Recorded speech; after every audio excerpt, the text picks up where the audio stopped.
ऐका ना, उन्हाळा सुरू झाला आहे आता आणि काहीतरी थंड थंड खावं असं वाटते. उन्हाळा इतका प्रचंड ऊन आहे इकडं की तुम्हाला काय सांगावं. त्यामुळं ना काहीतरी थंड थंड मस्त वाटतं, थंड थंड प्यायला, थंड खायला. त्यामुळं ना आज काय करणार आहे मी, कोल्ड कॉफी बनणार आहे एकदम चिल आणि सोप्या पद्धतीने.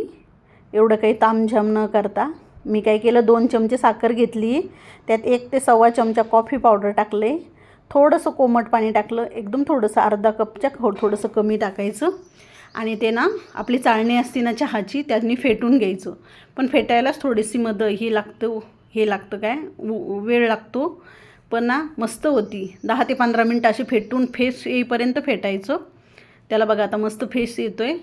आणि मग काय करायचं, एक ग्लास घेतला आहे मी, त्या ग्लासमध्ये ना चॉकलेट सिरप टाकले.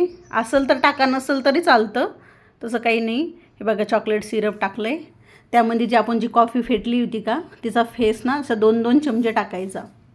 हे बघा 2 चमचे टाकून ना थंड फ्रीजमधलं ना थंड मी फ्रीजमध्ये रात्रीच ठेवलेलं जे दूध होतं ना, ते दूध ना एक 1 ते 1.5 कप एका ग्लासमध्ये टाकायचं. हे बघा छानसं दूध असं वरून टाकायचं म्हणजे फेस येतो. आणि 1 मिनिटभर ना अजून थोडंसं ते कॉफीचं फेटलेलं आपण टाकायचं आणि 1 मिनिटभर नाही का ना असं मिक्स करून घ्यायचं, सगळं एक जीव झाले पाहिजे असं. हे बघा आणि डबल फेस टाकून घ्यायचं, फेस येते छान लागती, कॅफेसारखीच लागती, एकदम टेस्टी होती आणि घरच्या घरी होती, एकदम कमी बजेटमध्ये. हे बघा किती छान झाली आणि खूप टेस्टी पण लागते. हे बघा आवडली तर शेअर करा.